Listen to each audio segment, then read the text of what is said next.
안녕하세요. 춘천 한마음교회 임국남입니다.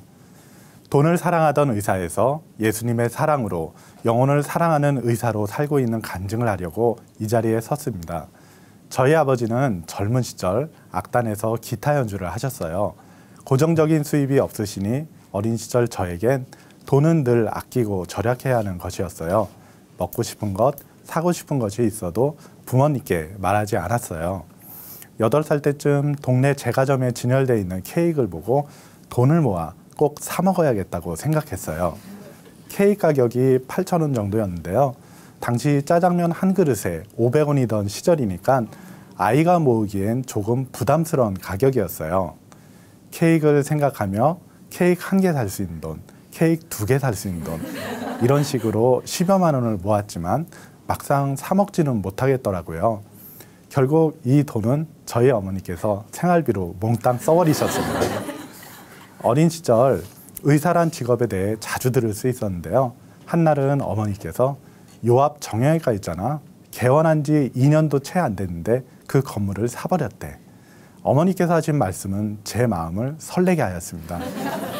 의사란 직업은 돈도 많이 벌고 아픈 사람을 치료해 준다는 점에서 보람되고 가치 있는 삶을 동시에 살 수 있으니 어린 제게도 매력적인 직업으로 보였습니다. 세월이 흘러 저는 의대에 진학하게 되었습니다. 의대 생활은 제가 꿈꾸던 낭만적인 대학생활과는 거리가 멀었습니다. 살인적인 학습량에 매 시험 때마다 하위 성적자들에 대해선 가차없이 낙제시키는 유급제도가 있어서 늘 경쟁과 긴장의 연속이었습니다. 이런 상황에서 스트레스를 많이 받게 되었고요. 이 스트레스를 해소하려고 의대 내에 락밴드를 결성하여 머리를 기르고 음악 활동을 하며 술을 즐겨 마셨습니다. 이렇게 처음 의대 올 때 계획했던 가치 있는 삶의 추구는 뒷전이 되고 지역경제 발전에만 이바지하게 되었습니다. 그러던 중 제 삶을 진지하게 생각해 보게 되는 계기가 있었는데요. 의대 생활에 꽂힌 해부학 실습 시간이었습니다. 해부학 실습은 의사가 되기 위한 가장 상징적인 과정이어서 많은 호기심이 있었고 시신이긴 하지만 실제 사람의 몸을 해부한다는 점에서 약간의 두려운 마음도 있었습니다. 첫 실습 시간에 해부용 시신을 보며 와, 저분들도 얼마 전까지만 해도 나랑 똑같이 숨쉬며 말하던 사람이었는데 죽음 앞에서는 돈이고 뭐고 다 필요 없고 인생이라는 것도 되게 허무한 거구나. 그렇게 죽음의 문제에 대한 실제적인 생각을 처음으로 해보게 되었습니다. 그렇지만 죽음의 문제에 대해 고민해봐야 별다른 해결책이 없었어요. 그냥 우울한 기분만 들었고 그날 저녁 취하도록 술만 마셨습니다. 몇 달 후 사촌형에게 자동차를 물려받게 되었는데요. 장롱면허였던 저는 사촌형에게 도로 연수를 받던 중 큰 사고를 당하게 되었습니다. 차는 완전히 전복되어 폐차 수준으로 부서졌지만 놀랍게도 저와 사촌형은 약간의 찰가상 말고는 별다른 부상을 입지 않았어요. 사고를 보고 달려온 주변 사람들이 모두 이건 기적이라고 할 정도였어요. 물론 그때 저나 사촌형이 죽지는 않았지만 팔다리에 큰 부상을 입어 장애인이 될 수도 있었어요. 그러면 저는 당연히 의사도 못 되고 제 인생의 모든 계획도 다 물거품이 되었을 거예요. 이때부터 저는 죽음의 문제에 대해 진지하게 고민하게 되었습니다. 죽으면 그냥 끝일까? 천국과 지옥이 진짜로 있을까? 인생을 모두 걸 만한 가치 있는 일이 정말로 있을까? 철학서적을 읽어보았고 종교에서도 답을 찾으려 노력했지만 머리만 복잡해지고 아무런 답도 찾을 수 없었습니다.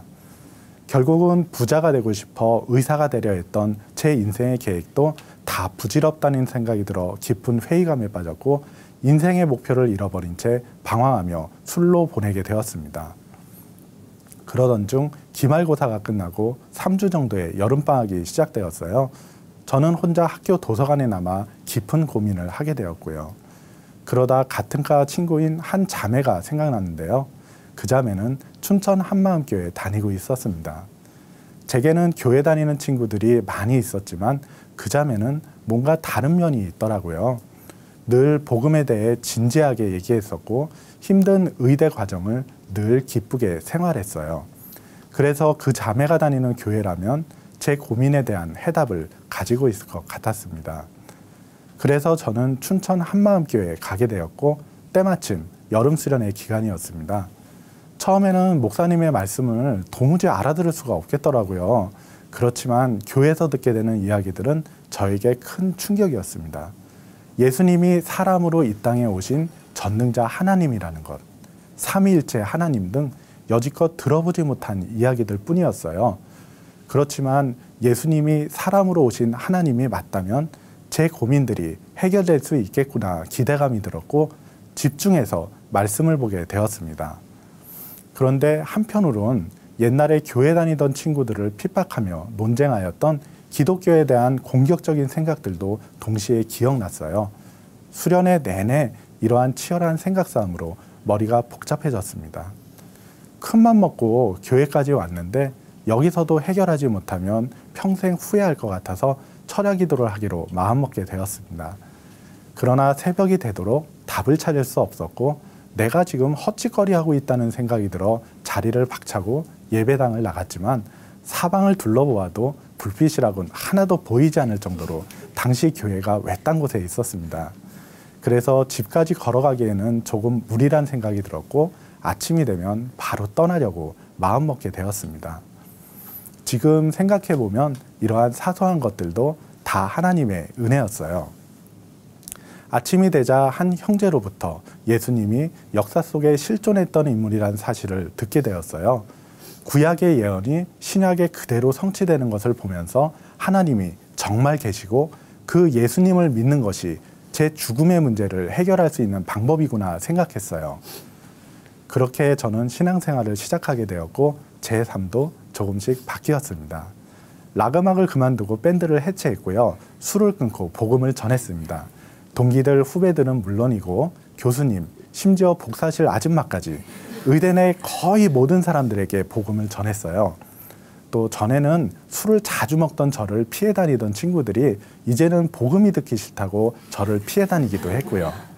새벽 4시에서 5시면 해장술을 먹으러 가다가 지나다니는 교회차를 쳐다보던 제가 이제는 그 차를 타고 새벽 기도를 가게 되었고요. 믿지 않는 가족들에게 복음을 전하다가 핍박을 많이 받기도 하였고요. 병원 실습을 나가서 환자들에게 복음을 열심히 전하였습니다. 이렇게 신앙생활과 학업을 병행하며 의대를 졸업하고 인턴 레지던트 생활을 하게 되었습니다. 의대생 때와는 또 다른 차원의 힘든 시기였어요. 하루에 20시간 이상의 근무와 늘 응급사항에 대비해야 했기에 잠깐이라도 시간이 나게 되면 쪽잠을 잡고 먹을 수 있을 때 먹어둬야 될 정도로 늘 바쁘고 힘든 시기였습니다. 이런 힘든 시기를 지내고 드디어 전문의가 되었습니다. 그동안의 고생에 보상을 받고 싶었어요. 돈을 많이 벌어 고생하신 부모님께 용돈을 두둑히 드리고 싶었고요. 사랑하는 아들, 딸도 세상 어디에 내놓아도 빠지지 않는 1%의 사람으로 만들고 싶었습니다.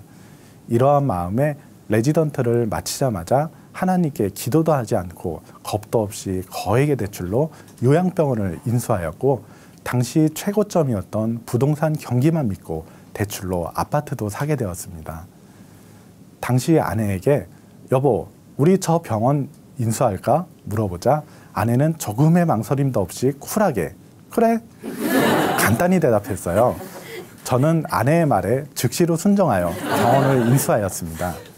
빚이 10억 가까이 되었지만 곧 큰 돈을 벌 수 있을 거란 생각에 대박자리를 주신 하나님께 감사하며 병원을 시작하였습니다. 그러나 제 욕심으로 시작한 병원은 결국 큰 손해를 입고 폐업하게 되었어요. 이때부터 긴 광야 생활이 시작되었습니다. 경제적인 손실을 만회하려고 낮엔 진료를 하고 밤엔 응급실 당직을 서는 등 24시간 일을 하기도 하였고요. 이렇게 체력의 한계까지 일하다 이러다가 죽을지도 모르겠다 생각이 자주 들기도 했습니다. 엎친 데 덮친 격으로 일하던 병원이 부도가 나서 월급을 못 받기도 하였고요. 타 지역을 떠돌게 되며 사기를 당하기도 하고 여러 가지 일들이 꼬일 대로 꼬여 TV에나 나올 법한 압수수색을 받는 등 험한 일을 겪기도 하였습니다. 성경 말씀에 소금이 짠맛을 잃으면 밖에 버려져 사람들에게 밟힐 뿐이라는 말씀이 꼭 저를 두고 한 말씀이더라고요. 오랜 기간 몸도 마음도 힘들어지니까 정말 아무것도 못하겠더라고요. 이런 상황을 벗어나 보려고 전도도 하고 주말이면 몇 시간씩 운전을 해서 춘천에서 예배를 드려봤지만 잠깐 좋아지다가 다시 일상생활로 돌아가면 생활의 염려에 빠져들게 되었어요. 그러다 보니 말씀은 뒷전이 되고 점점 세상의 것들만 추구하며 빨리 큰 돈을 벌어 인생 역전을 해보려고 발버둥치게 되었습니다. 이러한 저와 제 가족의 오랜 방황을 불쌍히 여기신 하나님께서 춘천에 의원을 개원하게 해주셨어요. 이번에는 기도 끝에 하나님께서 허락하신 것이어서 짧은 시간 내에 자리를 잡게 되었습니다. 빚도 갚고 경제적으로 안정되어가는 기쁨도 있었지만 그런 기쁨은 잠깐뿐이더라고요. 한 1년쯤 지나니까 다람쥐 쳇바퀴 도는 듯한 피곤하고 반복되는 일상에 곧 실증이 나더라고요. 더구나 몸에 고혈압, 당뇨도 생기니까 내가 지금 무슨 부귀영화를 누리려고 이렇게 사나 싶더라고요. 그날 병원에 온 환자 수나 매출에 따라서 희비가 엇갈렸고요. 의사의 모임에 나가게 되면 성공한 다른 의사들의 이야기들을 많이 듣게 되는데요. 예를 들면 어떤 원장은 이번에 1억이 넘는 외제차로 바꿨고 어떤 원장은 수십억짜리 빌딩을 샀고 모 원장은 자녀 교육을 위해 조기 유학을 보내고 기러기 아빠가 되어 외국 명문대학에 보냈더라 하는 이야기들이었어요. 이런 이야기들을 들을 때면 저는 눈이 번쩍 뜨이는 것 같은 기분이 들어 똑같이 하려고 조바심을 내기도 하였어요. 또 주말이 되면 온 마음을 다해서 예배를 드려야겠다는 생각보다 월요일부터 반복될 전쟁터 같은 삶을 위해 어떻게 하면 잘 쉬고 잘 먹는가가 늘 우선이었어요. 보통 교회분들은 세상에서 지친 영혼을 교회에서 힐링하잖아요. 근데 저는 오히려 장시간의 예배에 지친 몸과 마음을 분위기 좋은 카페나 식당을 찾아다니며 힐링하곤 하였어요. 그러다 보니 고민이 되더라고요. 사는 형편은 많이 좋아졌는데 왜 저는 여전히 신앙적으로 방황하며 발전이 없을까? 빚만 다 갚으면 회복될 줄 알았던 신앙적 열정은 도대체 언제쯤 회복될 수 있을까? 그런데 교회에서는 예수님의 부활에 대한 말씀이 계속적으로 선포되고 있었어요. 물론 예전에도 부활의 말씀을 자주 하셨었는데요. 근데 지금은 예전과 다른 무언가 큰 힘과 기쁨이 있더라고요. 처음에는 몰랐는데 잘 듣다 보니까 그것은 요나의 표적 밖에는, 즉 예수님의 부활 밖에는 이란 차이가 있더라고요. 작은 차이가 명품을 만든다는 광고 문구처럼 이 밖에는 이란 작은 차이를 몰랐던 거예요. 아, 그래서 내가 신앙적으로 방황하고 있었구나, 이것을 알게 됐어요. 처음에는 아, 왜 또 부활이야? 나 다 아는데 내가 지금 이 모양이지만 나도 한때는 정말 누구 못지않게 충만했었다고. 그러다가 제 마음속에 너무나 강한 생각이 확 떠오르더라고요. 예수님이 십자가에 못 박혀 죽으실 때 제자들이 다 도망가잖아요. 그 모습과 제 모습이 완전히 오버랩 되는 거예요.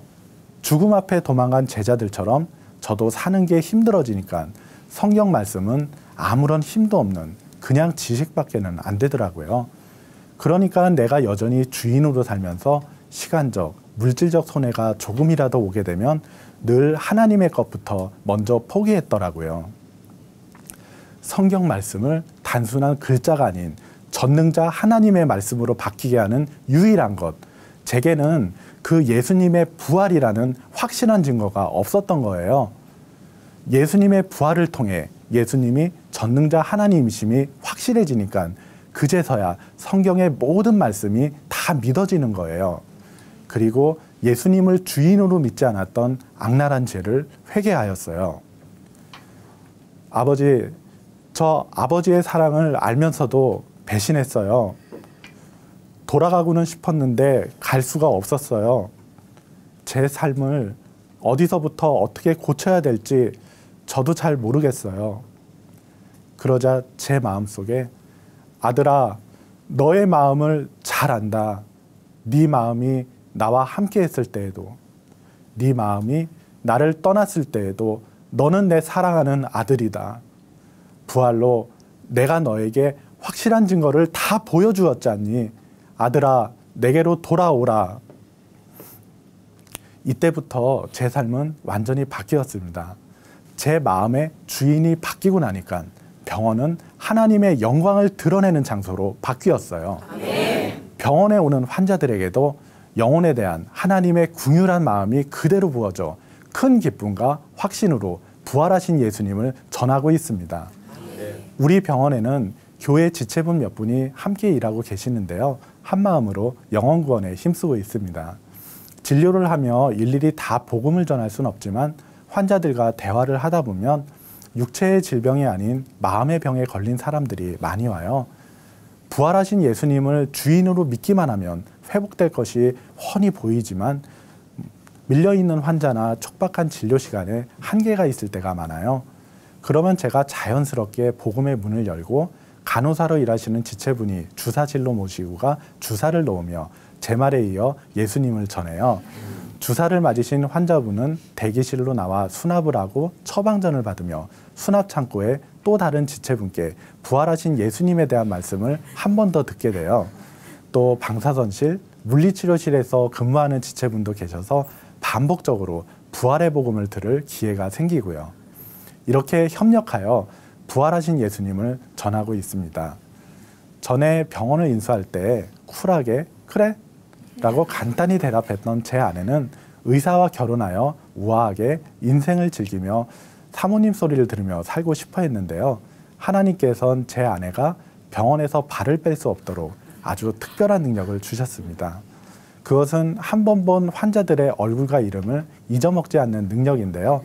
덕분에 환자분들은 자신의 이름을 알아주니 기분 좋아하시며 쉽게 마음의 문을 열고 복음을 잘 듣게 돼요.